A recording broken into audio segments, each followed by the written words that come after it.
P equals to H minus Ts. Enthalpy function H equals to E plus PV. Helmholtz function A equals to E minus Ts. ये functions होते हैं, ठीक है। आप यहाँ से जो इसमें चेंजिंग ये delta G equals to delta H minus T delta S बता रहे हो, इसका मीनिंग क्या हुआ? इसमें आपने कांस्टेंट क्या रख रखा है? इस रिलेशन में आपने इस रिलेशन में ऑलरेडी कांस्टेंट टी रख रखा है। ये कंडीशन कांस्टेंट टी की है। आप जब formula delta H equals to delta E plus P delta V कह रहे हो, तो आपने यहाँ कांस्टेंट क्या रख रखा है? पी रख रखा है। आप जब डेल्टा ए इक्वल्स टू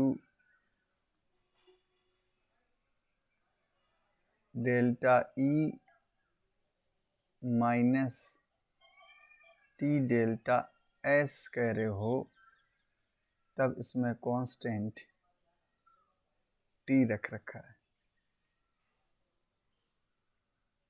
क्यों? क्योंकि इसकी डिफरेंशियल फॉर्म आप लिखोगे तो लिखोगे D G equals to differentiation किसका? एच का, तो डी एच, ठीक है, माइनस डिफ्रेंसिएशन किसका? पी एस का। आपको इसको ऐसा लेना पड़ेगा D H minus U V differentiation है, U into differentiation of V plus, और प्लस माइनस माइनस हो गया, V into differentiation of U, V D U S D T. इसका आप प्रॉपर लिमिट्स में इंटीग्रेशन करवाओगे तो अपर लिमिट लोअर लिमिट,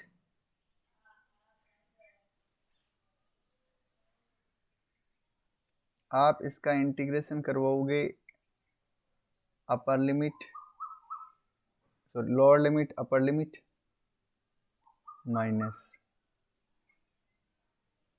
ये integration limit entropy S1 to S2। केवल इतना आप तभी कहोगे जब आपने कंडीशन अप्लाई करी एट कांस्टेंट टेम्परेचर की। ये वाली जो टर्म है ना, लास्ट वाली, ये आप यूज में नहीं लोगे। आप तभी यूज में नहीं लोगे जब आप कंडीशन ये बोलते हो कि जब कांस्टेंट टेम्परेचर की बात करेंगे ना, तब एस डी टी क्या हो जाएगा? 0 हो जाएगा। इस वजह से dx integration x upper limit minus lower limit g2 minus g1, इसे आप बोलते हो delta g equals to upper limit dx x h h2 minus h1, delta h कहते हो, वैसे इसको मैं डेल्टा h कह सकता हूँ।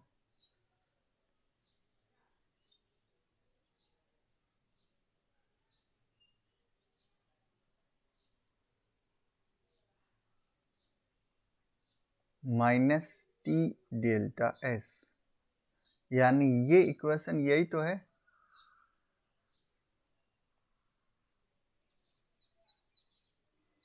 और ये इक्वेशन बनी कैसे? जब आपने कांस्टेंट टेम्परेचर की कंडीशन अप्लाई करी, ठीक है। ऐसे ही आप एच वाली टर्म का डिफ्रेंसिएशन करते हो ना, तब भी कह सकते हो। जैसे मैं कहूँ इसका डिफ्रेंसिएशन करो D H equals to D E plus P D V plus VDP। यहाँ से मैं एक कंडीशन लगा दूं, एट कांस्टेंट प्रेशर की, तब VDP क्या हो जाएगा, 0। देन मैं कह सकता हूँ DH equals to DE plus PdV। Integration proper limits में करते हो, H1 to H2, E1 to E2, V1 to V2। वैसे इतना लिखने की ज़रूरत नहीं, मैं तो ऐसे ही बता रहा हूँ आपको कि कैसे लिखा हमने। ये H2 minus H1 delta H, E2 minus E1 delta E plus PV2 minus V1 delta P। तो ये इक्वेशन यही तो है।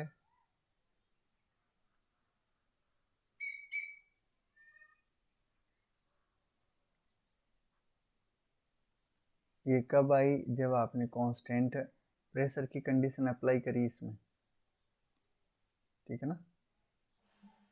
ऐसा ऐसे ही सिंपली इसमें टी डेल्टा एस तो है, एस डेल्टा टी क्यों नहीं है, क्योंकि एस डेल्टा टी है, एस डी टी को आपने जीरो माना है, जीरो माना है इसका मतलब थर्ड वाली टर्म में आपने टी कांस्टेंट लिया है, ठीक है। इतनी बात। तो यहाँ पर ये बातें मैंने ऐसे ही बता दिया आपको। मेन तो ये सिंपल सी इक्वेशन थी जिससे ये क्वेश्चन सॉल्व होगा।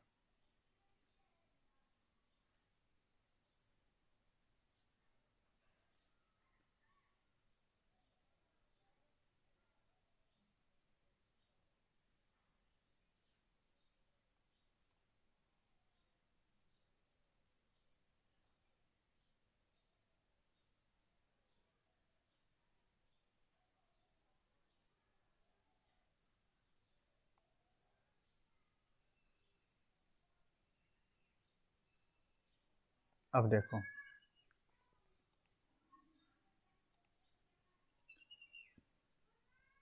क्वेश्चन ये कह रहा है कि जब कोई ऐसी प्रोसेस जिसमें कांस्टेंट वॉल्यूम हो एंड कांस्टेंट एंट्रोपी हो, जब कांस्टेंट एंट्रोपी हो गई तब डेल्टा जी वाली टर्म तो रही नहीं ना, तब तो आप डेल्टा जी की टर्म में इसको आप बता ही नहीं पाओगे, तो ये ऑप्शन तो इसमें होगा नहीं, ठीक है। अब चलते हैं सेकंड, मतलब अपने आप सेकंड ऑप्शन आएगा। अब बच गया डेल्टा एच, क्योंकि डेल्टा जी तभी कहा जाता है जब आप इसमें एच वाली टर्म और डेल्टा एच वाली टर्म शामिल करो। अगर कहीं डेल्टा एस एंट्रोपी चेंजिंग है ही नहीं, तो आप वहाँ गिब्स फ्री एनर्जी चेंजिंग कैसे कैलकुलेट करोगे। जैसे ये प्रोसेस गिब्स फ्री एनर्जी में के टर्म्स में तो बताई नहीं जा सकती स्पॉन्टेनियस, ठीक है। तो क्या डेल्टा एच की टर्म में बताई जा सकती है। आपको पता है delta H equals to delta E plus P delta V होता है। अब यहाँ पर डेल्टा वी भी क्या है, ज़ीरो है, क्योंकि यहाँ वॉल्यूम भी क्या कर बता रखा है आपको, कांस्टेंट, एंट्रोपी भी क्या है, कांस्टेंट। जब ये भी ज़ीरो है, ये भी टर्म ज़ीरो और ये टर्म भी ज़ीरो,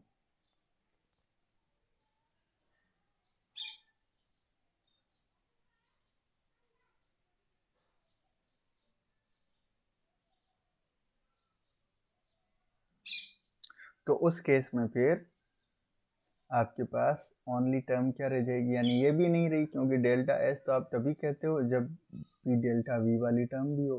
अब पी डेल्टा वी वाली टर्म है नहीं, समझ गए क्या बात आप। तो यहाँ अब आपके पास ओनली डेल्टा ई बचा।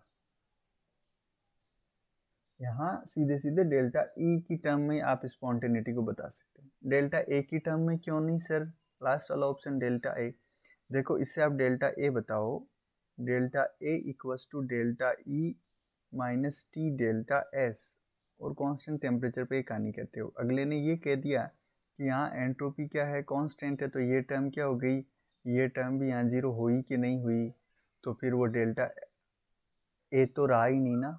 इन दोनों में से एक भी टर्म गायब हो गई तो फिर उसे डेल्टा ए थोड़ी कहेंगे। मैथमेटिक्स तो यही कह रही है ना कि डेल्टा ए आप तभी कहोगे जब इसमें डेल्टा एस वाली टर्म भी हो और डेल्टा ई वाली टर्म भी हो।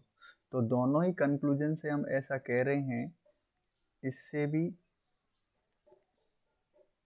और इससे भी, इन दोनों से भी, कि आप यहाँ स्पॉन्टेनिटी को ओनली किस बेसिस पे बता सकते हो, डेल्टा ई के बेसिस पे बता सकते हो। अब ये तो पहली बात डिसाइड हुई, यानी इसमें आपको 3 ऑप्शन क्रॉस मिल गए तो इसको टिक कर सकते हो। नेक्स्ट बात ये है कि यहाँ delta E less than zero है, ये क्यों कहा? लेस देन जीरो वाली टर्मिनोलॉजी क्या है? इसको समझने के लिए आपको एक इक्वेशन आती है थर्मोडायनेमिक्स में, क्लॉसियस इनइक्वालिटी, वो जाननी जरूरी है। Clausius inequality,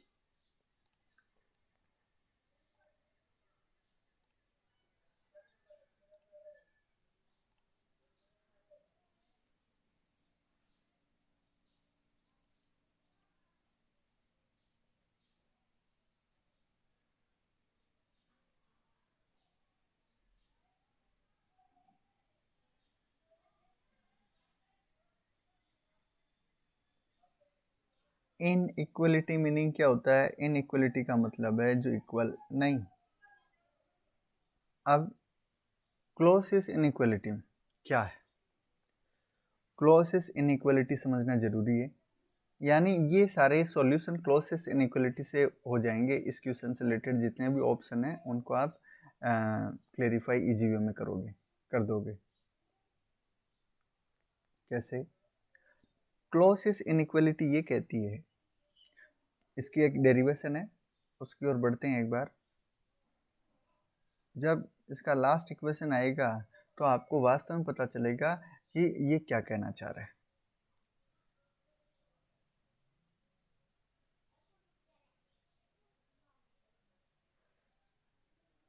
first law of thermodynamics क्या कहता है? फर्स्ट लॉ ऑफ थर्मोडायनेमिक्स कहता है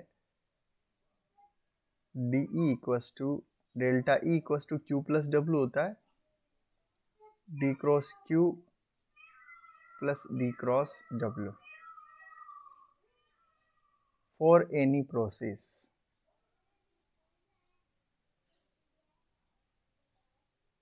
प्रोसेस हो रही है इसका मतलब वो स्पॉन्टेनियस है, हो रही है इसका मतलब स्पॉन्टेनियस है। एंड स्पॉन्टेनिटी के लिए, उस स्पॉन्टेनियस प्रोसेस के लिए फर्स्ट लॉ से ऐसा कहा जा सकता है। और इसी इक्वेशन 1 को हम थोड़ा मॉडिफाई कर सकते हैं रिवर्सिबल प्रोसेस के लिए, फॉर रिवर्सिबल प्रोसेस।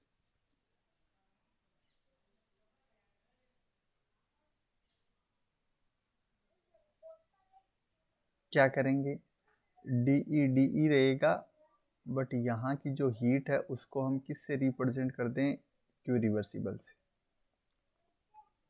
ठीक है, प्लस डी क्रॉस डब्ल्यू है उसको रिवर्सिबल से। ये इक्वेशन बन गई 2। ये रिवर्सिबल प्रोसेस, और ये किसी भी प्रोसेस के लिए। अब आप कंपेयर करो, मतलब ये मैं आपको डेरिवेशन भी बता रहा हूँ और उसका रिजल्ट भी बता दूंगा। ऑन कंपेयरिंग,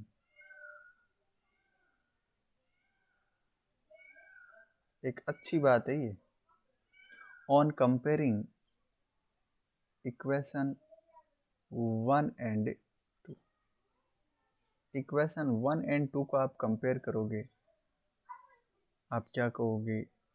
आप कहोगे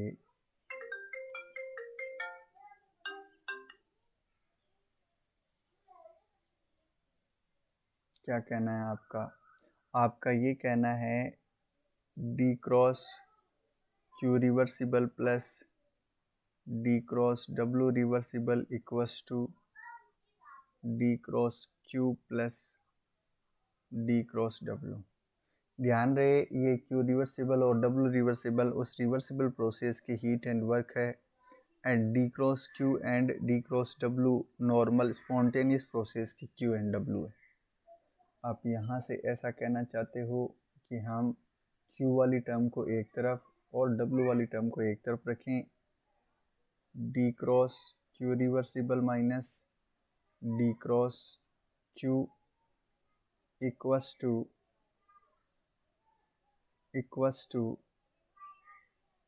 D cross W reversible minus D cross W. इसके लिए रिवर्सिबल प्रोसेस के लिए, इस वजह से इसके पी को पी इंटरनल कहा जा सकता है। इस जैसे ऐसे लिखा मैंने, समझ गए? ये रिवर्सिबल के लिए कह सकते हैं।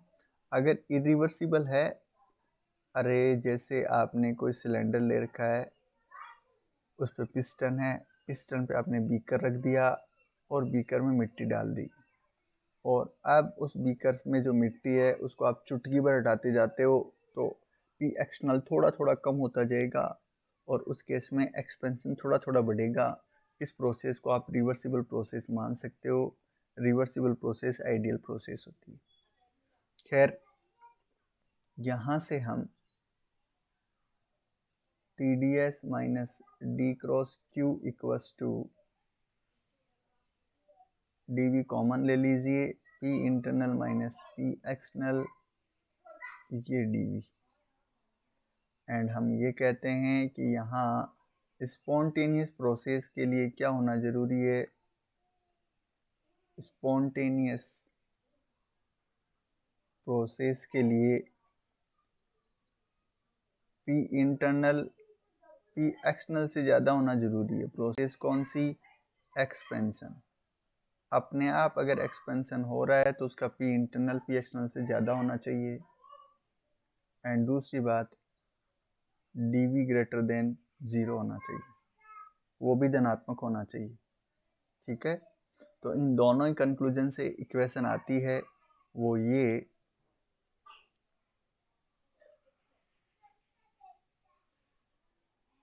T D S minus D cross Q greater than 0। और अगर मैं इक्वल 0 कर दूं, जब पी इंटरनल पी एक्सटर्नल के इक्वल हो जाएगा ना, सपोज ये इक्वेशन 1 2, ये इक्वेशन अपने पास आई 3 एंड ये 4। इक्वेशन 4 में जब दोनों इक्वल होंगे तब वो रिवर्सिबल प्रोसेस मानी जाएगी, इक्वल नहीं होंगे तब इरिवर्सिबल, और इरिवर्सिबल होती है वो स्पॉन्टेनियस होती है।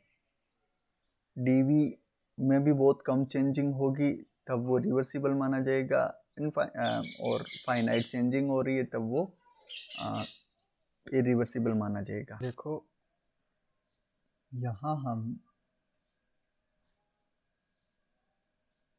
ऐसा कह सकते हैं इसको,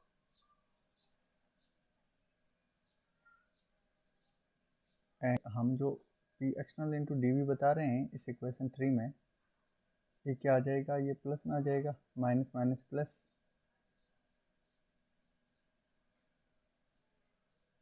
यानी इसके साथ माइनस रखोगे, सॉरी इसके डी क्रॉस डब्ल्यू, तो ये यहाँ प्लस में रहना चाहिए और फिर प्लस माइनस माइनस आ गया।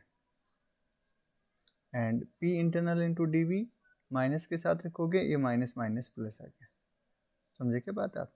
यानी इसमें ऐसा कहते हो आप, minus D cross W, D cross W का खुद का फॉर्मूले में माइनस आता है, तो इसे आप प्लस के साथ P external into D V लिख सकते हो। And D cross W reversible, अगर प्लस के साथ ये आप लिखना चाहते हो तब इसे आप minus P internal into D V रखते हो। तो ये दोनों ही बातें जो है, ये दोनों ही बातें आप इक्वेशन 3 में पुट कर दो। तो सॉरी, इक्वेशन 3 से जस्ट पहले वाली रिलेशन में, तो आप ये यहाँ पे रखोगे तो P external into D V तो आ जाएगा माइनस में, क्योंकि बाहर माइनस है, ये देखो ये माइनस है। And P internal into D V बाहर माइनस होने की वजह से प्लस के साथ आ जाएगा, और आपको इक्वेशन 4 मिल जाएगी। इसमें कोई कन्फ्यूजन नहीं होना चाहिए। खैर, यहाँ ग्रेटर देन सिंबल जो है ना, वो किसको बताता है? वो स्पॉन्टेनिटी को बताता है, स्पॉन्टेनिटी। एंड जो इक्वल सिंबल है वो रिवर्सिबिलिटी को बताता है। और इसी इक्वेशन को हम ऐसा लिख सकते हैं, डी क्यू को इस तरफ ले जाओ, इसको इक्वल मानते हुए डी क्यू को इस तरफ ले जाओ, आपने ऐसा लिख दिया। फिर आप डी ओनली डी एस लिखना चाहते हो, सॉरी इक्वल नहीं, ग्रेटर देन और equals to D cross Q upon T. ये इक्वेशन जो आपको 5 मिली है, ये इक्वेशन 5 ही क्या है, क्लॉसियस इनइक्वालिटी है। ये इक्वेशन 5 ही क्लॉसियस इनइक्वालिटी है। और ये इक्वेशन ये बताती है, जो इतनी देर बैठे उन्हीं के बाद समझ में आएगी, जो अभी इसका कंक्लूजन है वो ये कि ये इक्वेशन ये बताती है कि कोई भी spontaneous process only delta G के बेसिस पे नहीं बताई जाती है। कोई भी स्पॉन्टेनियस प्रोसेस डेल्टा एस के बेसिस पे भी बताई जा सकती है, डेल्टा ई के बेसिस पे भी बताई जा सकती है, डेल्टा एच के बेसिस पे भी बताई जा सकती है, डेल्टा ए के बेसिस पे भी बताई जा सकती है। यानी इसी इक्वेशन से कई फॉर्मूले निकल के आएंगे। वो फॉर्मूले कैसे आएंगे निकल के, वो देखिएगा आप। हमें ये पता है, ये इक्वेशन अपने पास ऐसे आई, T D S greater than और equals to D cross Q. And first law से इस डी क्रॉस क्यू की वैल्यू रखते हैं हम, तो एक बार उधर चले जाओ, डी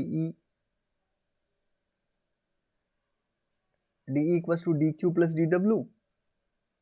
ठीक है, तो D Q equals to D E minus D W, और डी डब्ल्यू को बोलते हैं हम जनरली पीडीवी। ठीक है, प्रोसेस अगर हो रही है स्पॉन्टेनियस तो पीडीवी बोलते हैं। तो हम ऐसा कह सकते हैं डीई ये हो जाएगा माइनस डी डब्ल्यू, तो वो प्लस पीडीवी।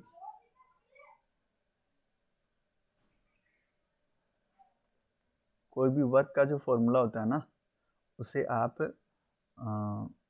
वो मानो माइनस के साथ लिखते हो, तो माइनस माइनस हो गया प्लस, अरे D cross W equals to minus P D V, ऐसा। And D Q equals to D E minus D cross W, ऐसा लिखा। ये आया T D S greater than और इक्वल्स टू 0।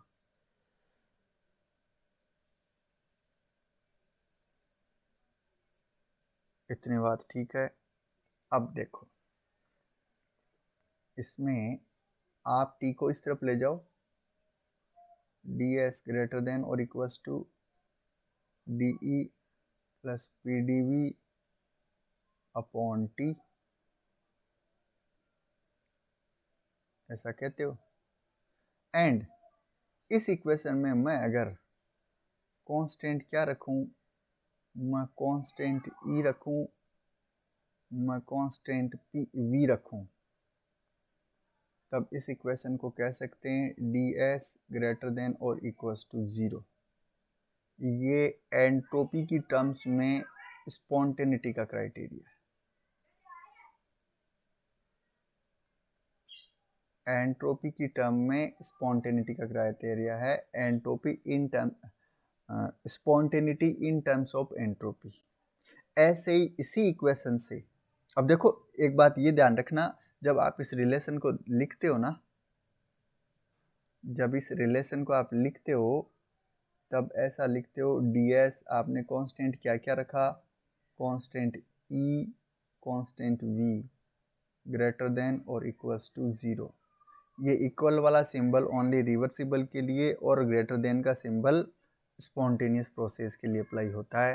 तो ये एक क्राइटेरिया स्पॉन्टेनिटी का। अपनी जो क्लॉसियस इनइक्वालिटी वाली इक्वेशन है उसमें एक इम्पोर्टेंट रिलेशन ये आया है, बाकी इम्पोर्टेंट रिलेशन अगले वाली क्लास में आएंगे।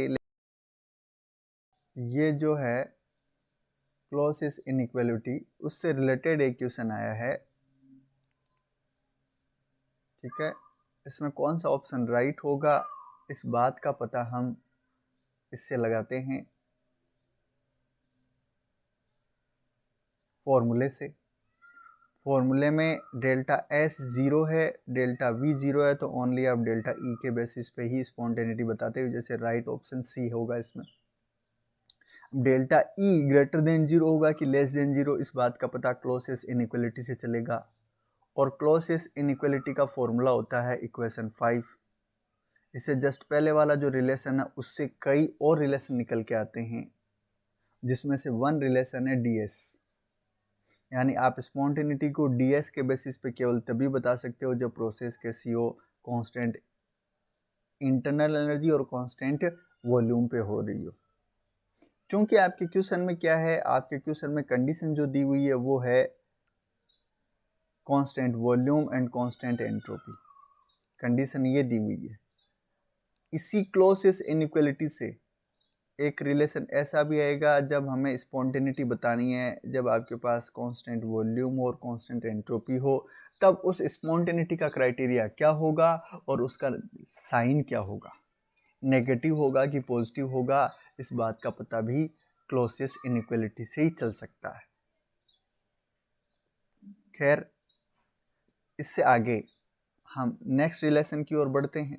यानी यहाँ जो सारे रिलेशन निकल के आएंगे ना, वो ये निकल के आएंगे कि आप DH की टर्म में भी, आप DE की टर्म में भी, आप DA की टर्म में भी, और आप DG की टर्म में भी, क्योंकि DS तो हमने कैलकुलेट कर ही लिया।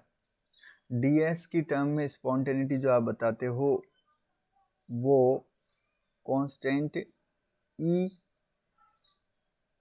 एंड V पे बताते हो, और साइन स्पॉन्टेनियस प्रोसेस के लिए क्या आता है, ग्रेटर देन जीरो का मतलब पॉजिटिव आना चाहिए।